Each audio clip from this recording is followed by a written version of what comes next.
You all today. We're starting our Advent just a week early because we're not meeting next week because of Thanksgiving holidays.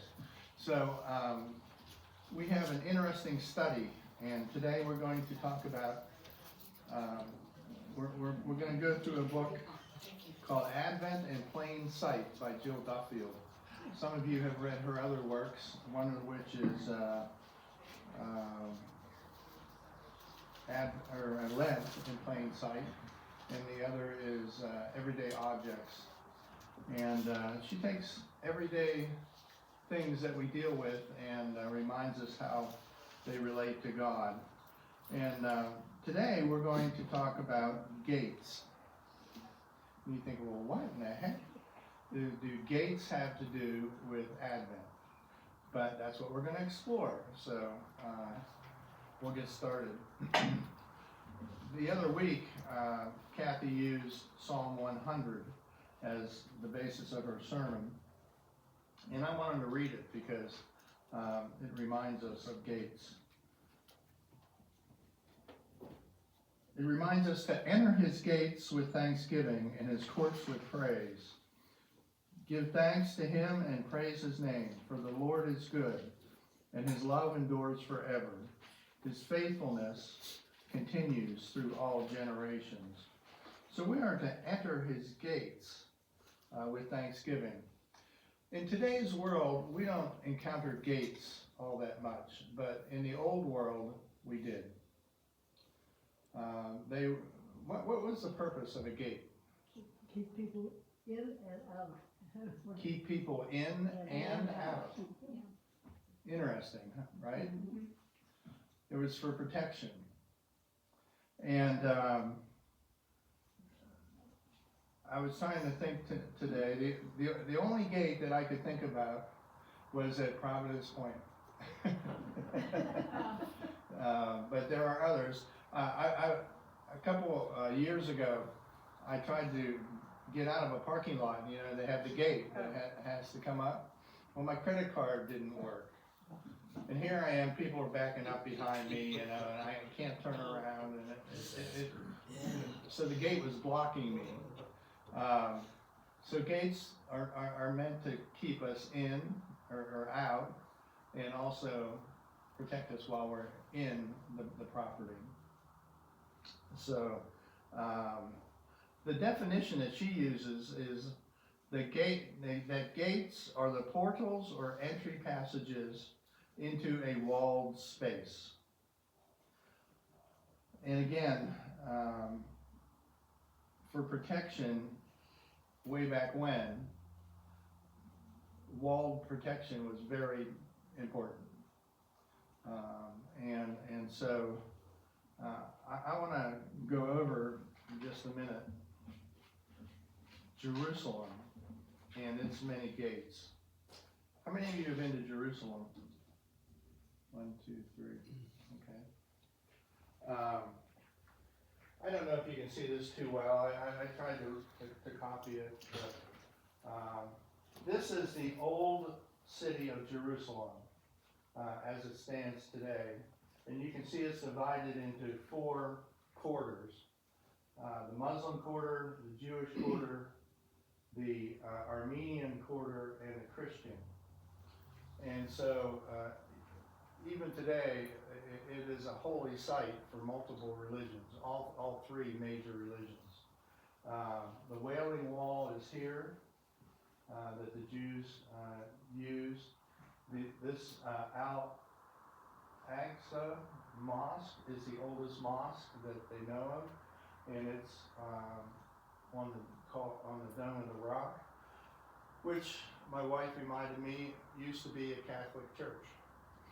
And the Muslims, when they invaded, I think it was the 1500s, took it over.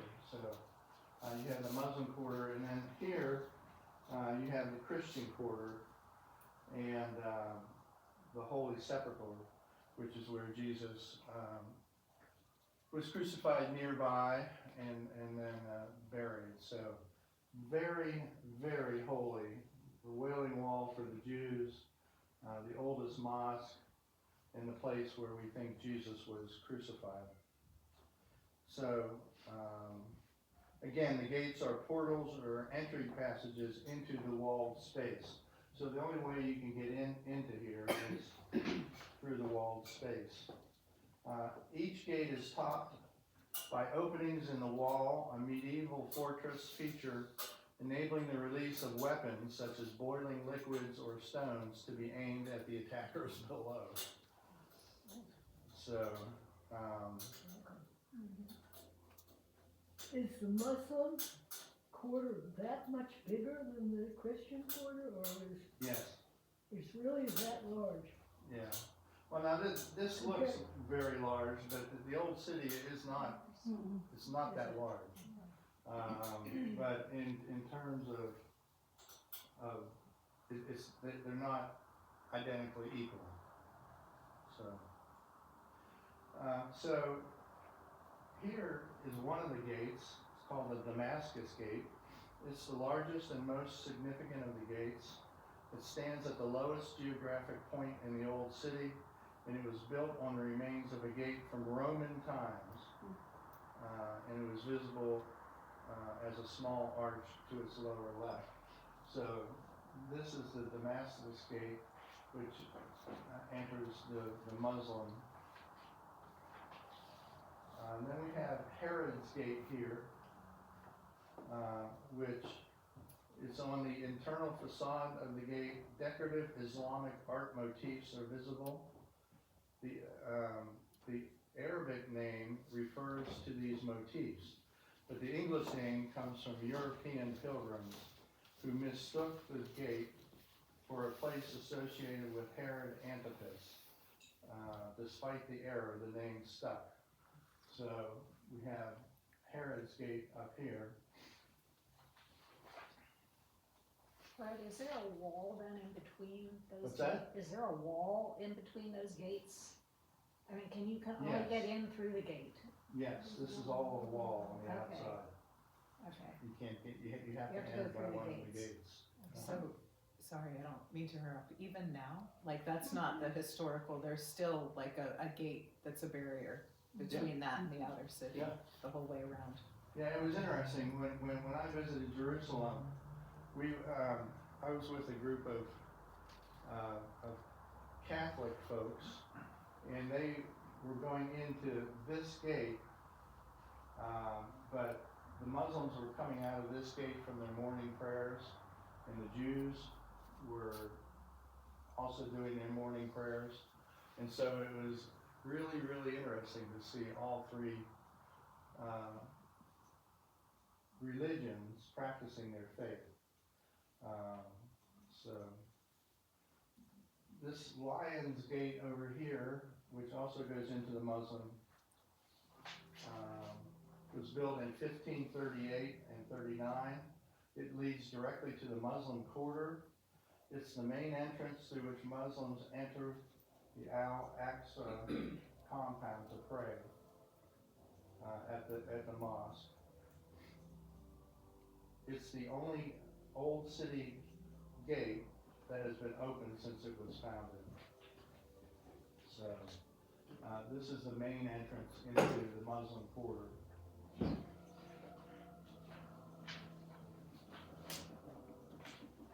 Okay, then down here we have the Golden Gate, which we think of something as different, but is also known as the Gate of Mercy, which this gate is believed by Muslims and Christians to be the last gate Jesus used to enter Jerusalem en route to his crucifixion, and by Jews to be the gate through which the Messiah will enter Jerusalem. Muslims also believe this is the gate through which the just will pass on the day of judgment. Outside the wall of this gate is a large Muslim cemetery, and so it's a very important gate. However, today it is closed. It is not. You cannot go in and out of it. So, but just think of that. I forgot I'm on camera. think how important that gate would be if, for Muslims, Christians, and Jews, that they all believe that that's an important gate, that the Messiah will enter Jerusalem, or that the just will pass through on Judgment Day. So we come down around here, and a lovely name for a gate called the Dung Gate.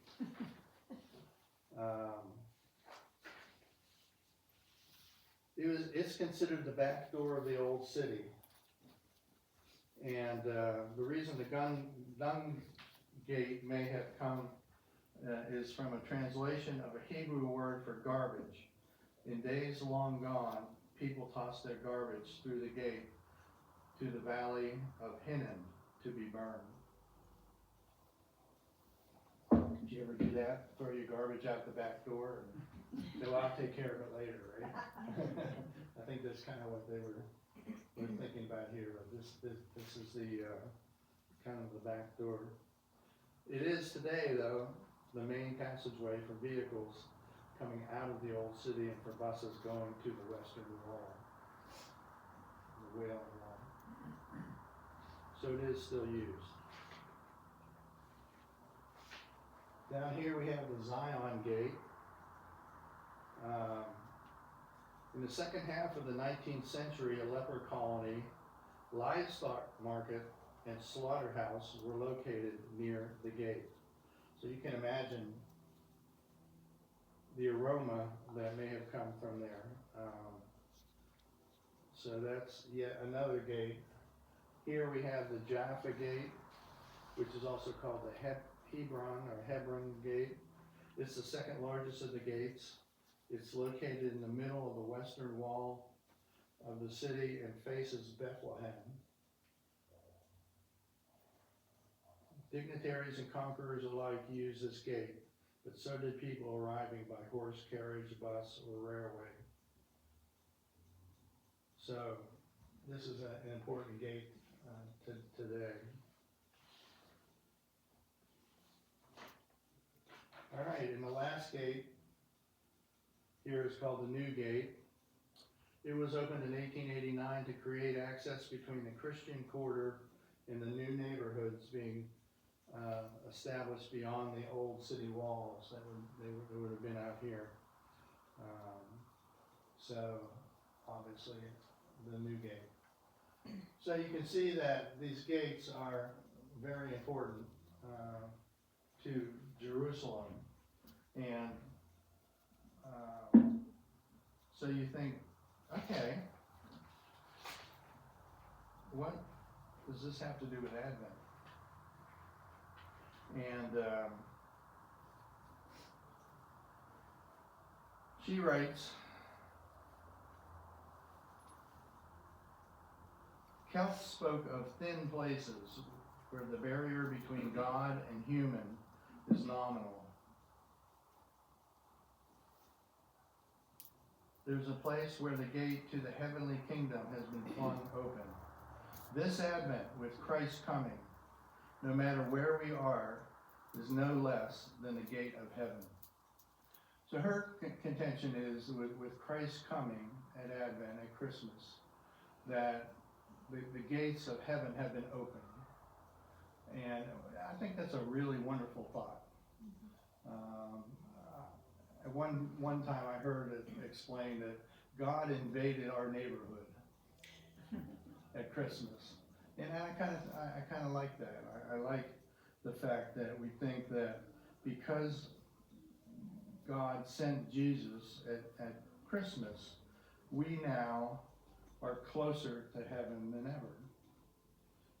That He has shown us the way, He has paid the price, He has offered us the opportunity.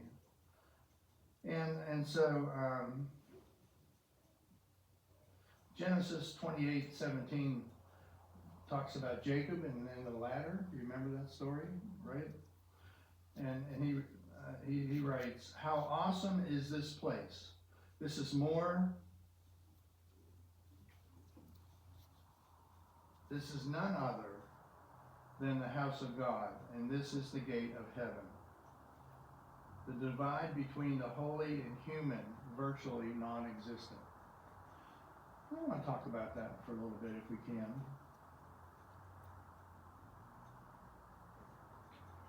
Where for you, yes. Question, within the old city there, Uh-huh. what is dividing each of those sectors? I'm Is it sorry?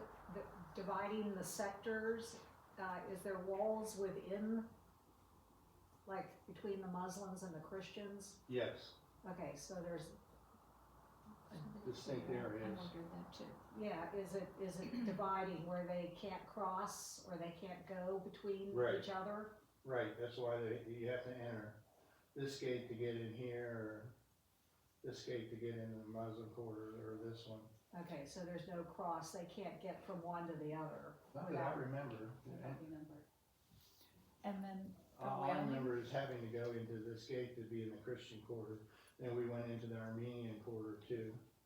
the Wailing Wall, is that like significant to Muslims as What's well? Or the Wailing Wall, is that significant to Muslims as well, like their side, or is that really predominantly the Jewish side that's so significant? That's the Jewish side. I mean, I think you've probably seen pictures of people when they take their prayers and they roll them up on a scroll and And put them, put them in the wall. It's a very holy place.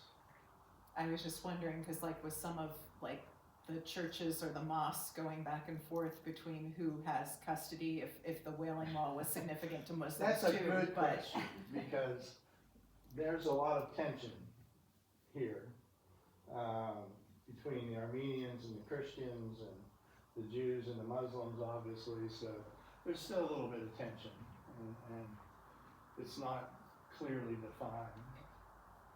And the Dome of the Rock is also called the Temple Mount.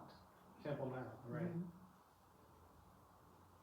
And then, sorry, can I ask just one Sure. more question? Cause this really, so like when they talk about Jerusalem with the UN and what they're fighting over, is the old city predominantly what they're fighting over? Or is it all of No, I Jerusalem, think like the it's- outer large Jerusalem is pretty civilization, huge the whole today. city? Yeah, Yeah, it's pretty much the whole city. This would be, Jerusalem when Jesus was here. And since that time, it has just exploded in growth. So it's, so each group wants the whole thing, not just the Well, very historically, religiously each significant group wants piece. their fair share, I guess, is the way of saying it. Okay, that makes sense. If I might, when I was there, I remember we were over the wall, under the wall, beside the wall. Do you remember it being that way? It's like, it's amazing how many walls were underneath the wall. Wow. And I remember too that the walls are huge. Yes, They're Okay. very, very, very tall. The Wailing Wall is very Very tall and thick. very, very thick. yeah, Just huge. yeah. It was amazing. So, Jill asks us, and maybe challenges us, as we begin our Advent journey, where is our focus?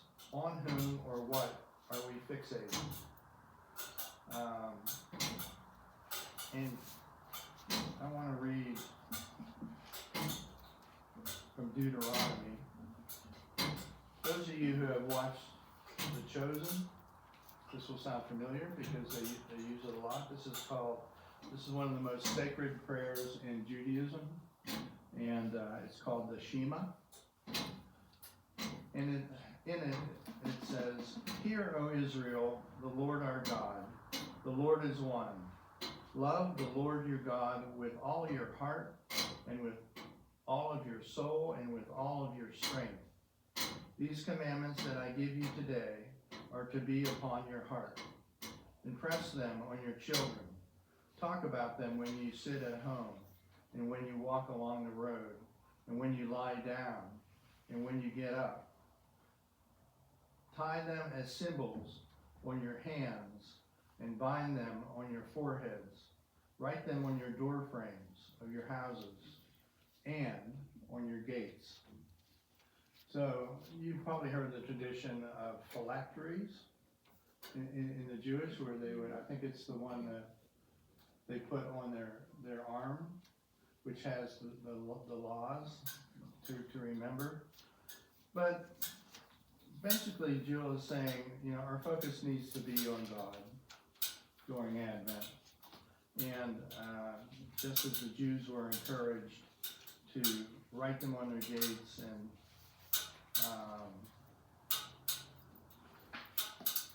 they actually put them on their foreheads too, if you've seen that.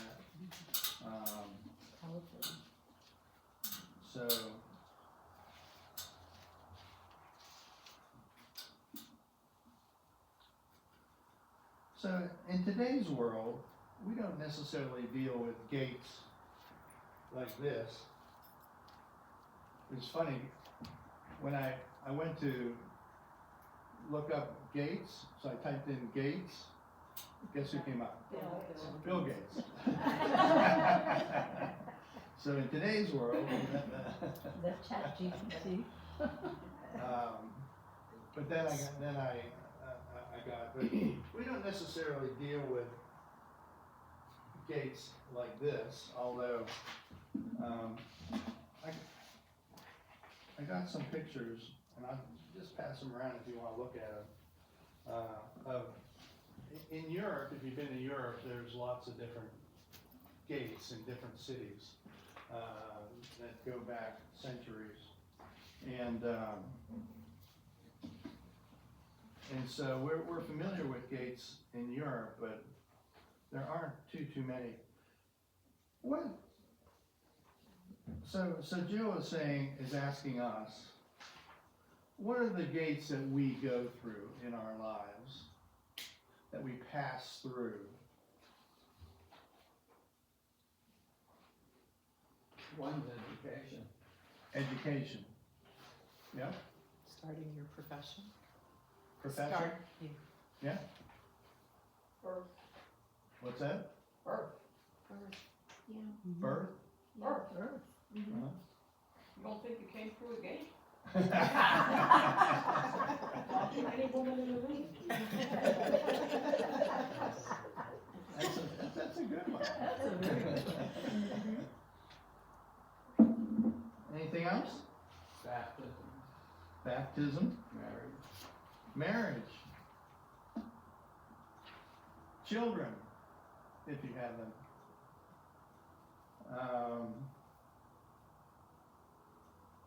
Sickness, Physical death. physical death, pandemic. You know, that was a narrow gate that we all went through, wasn't it? It was a very difficult time. And so in our lives, changing of jobs is another one.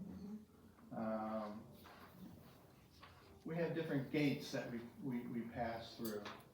And they're a little different than the old gates. But during those times, we are called upon to remember God. And Psalm 118 says, "Open to me the gates of righteousness, that I may enter through them and give thanks to the Lord." What do you think that means?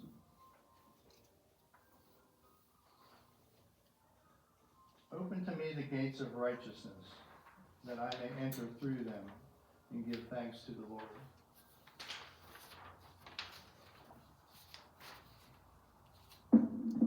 That you're making a choice. What's that? That you're making a choice. Yeah. Open to me the gates of righteousness, like you're choosing a path. Correct. That's the gate. Correct. You're choosing a path. How do you enter that? I mean, is it our way, the world's way, God's way? We have choices of how we can enter. And so we are called upon to enter the gates of righteousness and give thanks to the Lord.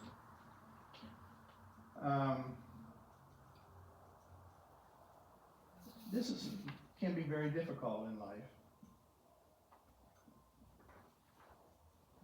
Soren Kierkegaard said, "Life can only be understood backwards, but it must be lived forwards." And I just wonder if there are experiences that you have lived through that didn't make sense at the time, but maybe made sense later on. In my life, one of those times was when we had the opportunity to move to the state of Indiana for my wife's job. And I didn't quite understand, because I was gonna have to leave my job, quit my job, find another job out there. But the bottom line is, we moved. And as it worked out, I found a job that I loved. She hated her job. Because it was in a factory, it was in one of their plants. She had always worked in the corporate headquarters. There's a big difference between working in the corporate headquarters and working in a factory where you're dealing with labor unions and strikes and truckers and all that. And she was managing people, which she had never done before, which, as we all know, can be frustrating. So as I look back on it, it really, I really didn't trust God enough that I would be okay or that things would work out. Are there times in your life when you look back and say, now I get it? Yeah. I think the life of Southminster certainly reflects that. We've been through some really tough times together. And here we are, a healthy church, much, much healthier. A lot more transparency, a lot of love, a lot of commitment, a lot of dedication. 5 years ago, I never ever would have wanted to do all of that. But then I think about where we are now and how you don't want to go through the dark times, but that's often when we grow. And I just think Southminster is a perfect example of how to become a healthy church again after being in a very painful place. Yeah. I read, this past week, a gal's observation of the universe. That the universe is creative. God's creative. In the beginning, God created. And it continues to create, and create, and create, and then blows it up. And then creates, and blows it up. And this continues. And so we're constantly in the process of trying to create, and then things just blow up. In one way or another, you lose your job, your life, health problems. They just, everything that you thought was going great is gone. And I think to Karen's point, we grow as we start over. Right. After things just appear not to work. Your experience, I think, is a good example. That's part of the process of the universe, part of the process of life. Right. And I think when we think it isn't going to happen, that's not consistent with reality. Right. Yeah, it's not static, right? The world is ever changing, and sometimes that's difficult. But it's the way it is, and I think that's when we might be called upon to rely on God even more than ever. So, when you think of Advent, do you prepare for the birth of Jesus and also Christ's return? That's your question. Never thought of it that way. Yes. Well, my answer to that question is going to be of course, but part of that has to do with in the early church, with the I'm going to say the invention of Advent.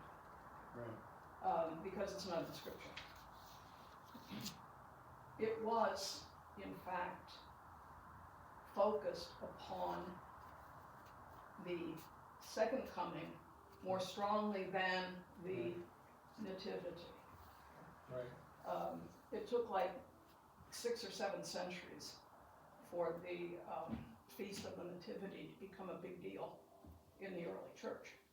Right. So the answer, I don't know what her answer is, but my answer is yes, it has to do with both events. Well, as a matter of fact, it may have more to do with Christ's return. Oh, yes, exactly. I mean, yeah. like you said, we have turned it into Christ's first coming. But it also is even more related to Christ's second coming.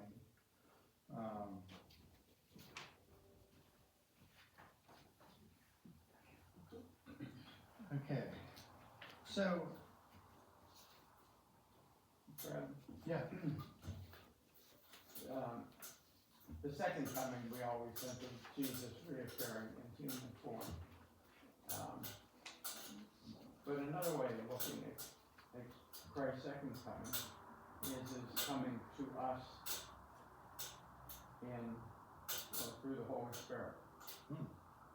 It changes us because of his presence in us. mm-hmm, And that, to me, is what I've seen, at least over the 2,000 years, that's happened.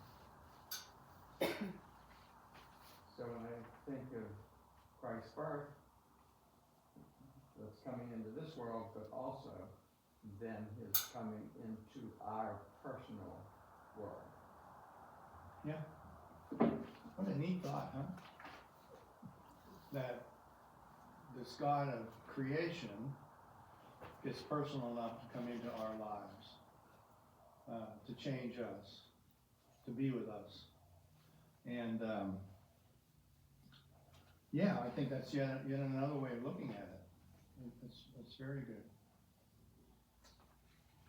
So, where are the thin places where you feel close to God?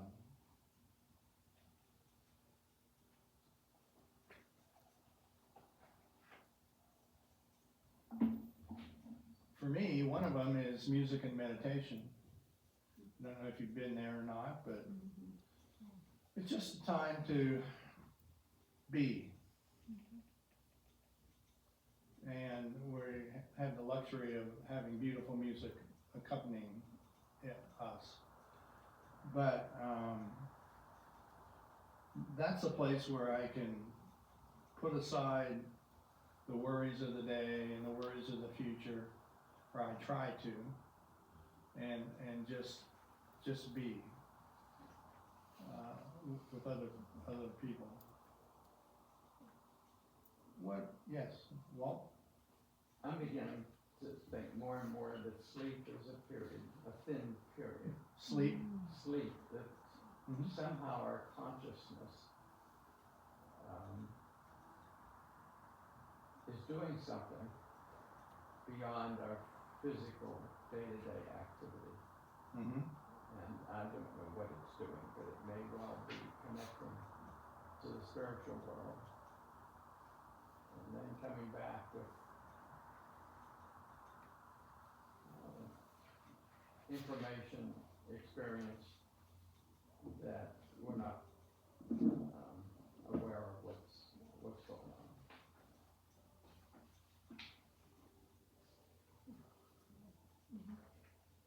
Good. I think too, Anybody if I else? can add to what he said, I really like that.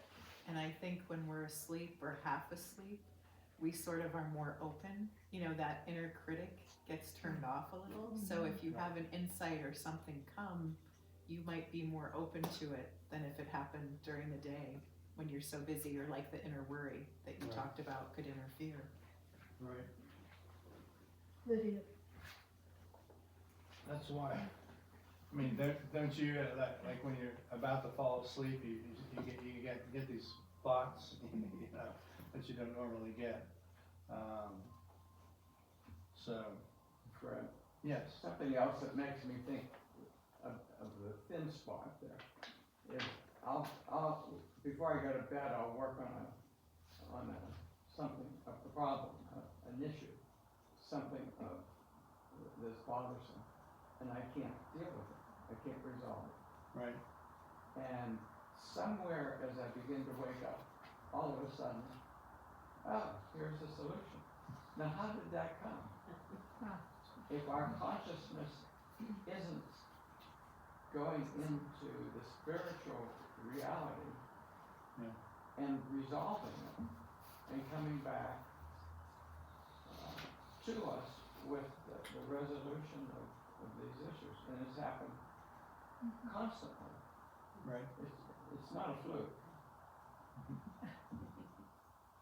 It happens Well- with little problems too, little things you're trying to puzzle out, not just big things. Right. It's just a lot of, little stuff. Well, I think this gets into the question, are we physical beings with a spirit, or are we spiritual beings with a physical body? Fred, Um, there's on that topic, there's not time to go into it now, but there is very recent, and there was an article in a recent Smithsonian, push the electronic feed from the Smithsonian. There's very recent research about sleep states, stages, and that, using functional MRI that gets very close to taking a picture, basically being able to represent the state that Walt's talking about. That it is more than just conscious. It's not just conscious and not conscious. It's not Right. about consciousness. It's much more complex than that. Right. So yeah, and it's happened. I mean, it happens to me. I think it happens to everybody, where you fall asleep, not knowing what the answer is, and you wake up with an answer.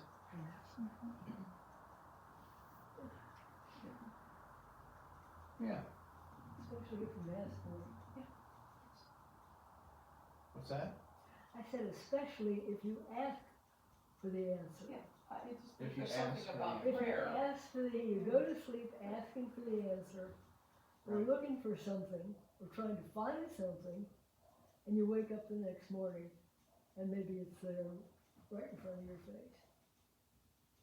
Or somewhere right in front of your brain, something like that, more like here really. Or maybe it went away, too, that happens sometimes, we worry about stuff that doesn't happen. Back to your question, are we spiritual beings in a physical body? I am now convinced that our consciousness continues when our physical body dies. And our personality continues, our feelings continue, our thoughts continue, and we find ourselves, most of us, hopefully, will find ourselves in a loving environment. Mhm. And so we are both physical and spiritual, I am now convinced. Mhm. And the spiritual part, our consciousness, will continue.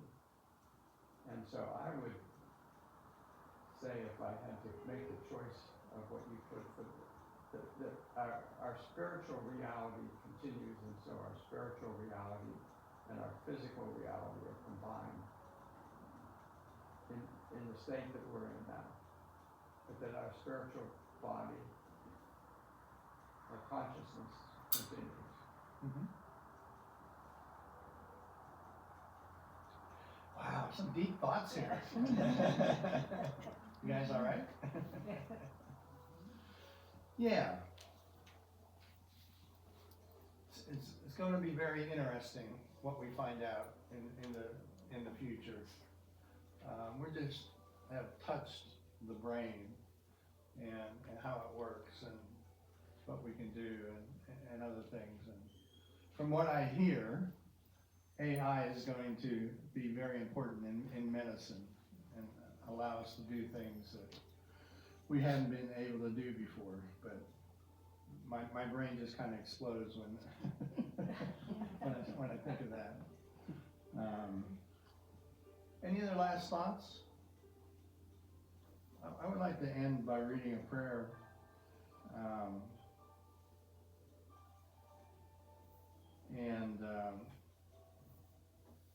So let us pray. Lord, your steadfast love endures forever. Your love for us and for all of creation is the Alpha and the Omega, the beginning, the end, and the middle of the world. As we face challenges and change, uncertainties and unwelcome experiences, open our eyes to see your steadfast love within them all. Open to us the gates of righteousness, that we may enter them and give you thanks. This is the day that the Lord has made. Let us rejoice and be glad in it, no matter what it brings. This is the day that the Lord has made. We will rejoice and be glad in it, because the Lord is our strength and might. Amen.